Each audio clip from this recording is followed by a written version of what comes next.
Assalamualaikum warahmatullahi wabarakatuh. Jumpa lagi di channel Fransto45. Kali ini kita akan mencoba untuk membahas bagaimana menyetarakan persamaan reaksi yang ada di pelajaran IPA SMP kelas 9 untuk kurikulum Merdeka. Oke. Jadi kenapa saya bahas ini? Karena memang ini berkaitan dengan perhitungan ya. Seperti biasa channel Fransto45 kita membahas tentang sesuatu yang berhubungan dengan pelajaran tapi yang erat kaitan dengan perhitungannya. Oke. Untuk teori mungkin tidak terlalu dibahas ya gitu. Jadi kita memang langsung ke bagaimana cara berhitungnya. Oke, kita langsung saja. Jadi di sini ada soal setarakanlah persamaan reaksi di bawah ini. Jadi H2 ditambah I2 hasilnya adalah HI. N2 ditambah H2 hasilnya adalah NH. Oke, seperti itu. Nah, berarti di sini bagaimana untuk menyetarakan ini? Yang pertama kita harus mengetahui jumlah atom tiap unsurnya. Ya. Sebenarnya ada 3 soal ya. Di sini ada 3 soal. Saya menyiapkan 1 soal lagi, tapi nanti sini halamannya hanya muat untuk 2 soal ya. Tampilannya, sorry. Oke, di sini kita tulis dulu H. Berarti jadi kita membedakan ada ruas kiri dan ruas kanan. Oke, kita anggap yang sebelah sini ini adalah ruas kiri, sedangkan yang di sebelah sini ini adalah ruas kanan. Oke, terus sepakati ya. Nah, sekarang di ruas kiri ini kita punya apa saja? Di sini kita punya H ya, atom H sama atom I. Nah, sedangkan unsur H sama unsur I ya. Sedangkan di ruas kanan kita punya unsur H juga dan I. Udah pasti ya, jadi unsurnya nggak mungkin berubah. Nah, yang jadi permasalahan adalah jumlahnya. Oke, jumlah atomnya. Kalau di ruas kiri ya, kalau kita lihat di sini di ruas kiri atom H ini atomnya ada 2 ya, unsur H ini atomnya ada 2. Sedangkan I ada berapa? Ada 2 juga. Diameternya mana angka 2-nya itu. Sedangkan di ruas kanan ini ada berapa? Ada 1. Seperti itu. Berarti tidak sama kan? Nah, bagaimana cara menyamakannya? Oke.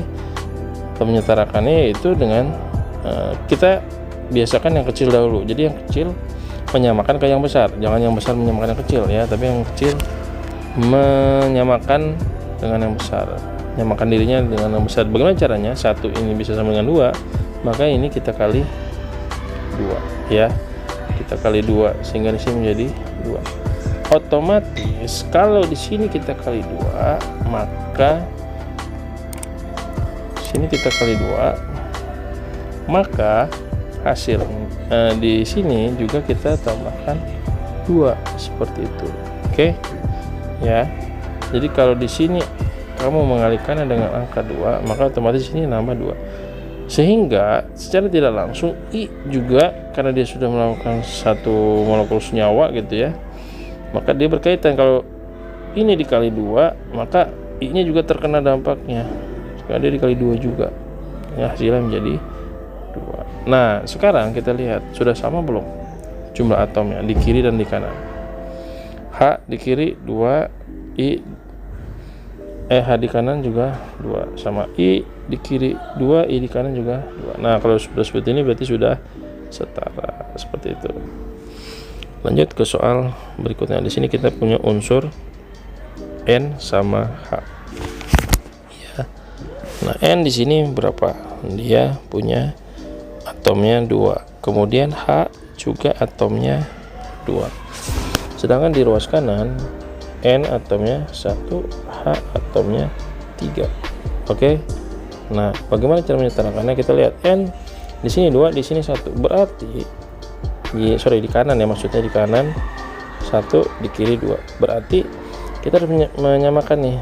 Nah, caranya bagaimana? Berarti 1 dikali berapa biar jadi 2? Kali 2. Otomatis kalau di sini kamu tulis kali 2, maka di sini juga nambah 2. Hasilnya adalah 2. Sekarang sudah sama belum N-nya? N-nya sudah sama. Ya, sudah sama. Nah, H-nya bagaimana? karena haknya di sini dikali 2, otomatis J juga kali 2, berarti hasilnya jadi berapa? Jadi 6. Nah sedangkan di sebelah kiri ini masih 2, berarti biar dia menjadi 6 kali berapa? Dikali 3, sehingga hasilnya 6. Nah kalau di sini kita tulis 3, maka di sini muncul angka 3 seperti itu. Jadi persamaan reaksi menjadi N2 ditambah 3H2, hasilnya 2NH3 seperti itu ya. Mudah-mudahan bisa dipahami ya. Satu lagi, nah sini ada P ya, ada unsur P sama unsur Cl. Nah, P nya atomnya 4, Cl atomnya 2, sedangkan di ruas kanan ya ada P dengan atomnya 1, Cl atomnya 3. Nah kita setarakan nih, bagaimana caranya? Berarti yang P ya kan masih 1 di ruas kanan, ruas kirinya 4, berarti kita kali berapa? Kali 4 ya, biar nah udah sama nih, tapi karena kita kali 4 maka di sini juga kita tulis angka 4. Nah akibatnya Cl juga harus kita kali 4 mau tidak mau, karena di depannya angka 4, jadi 4 kali 3 jadi 12 ya, ntar dulu.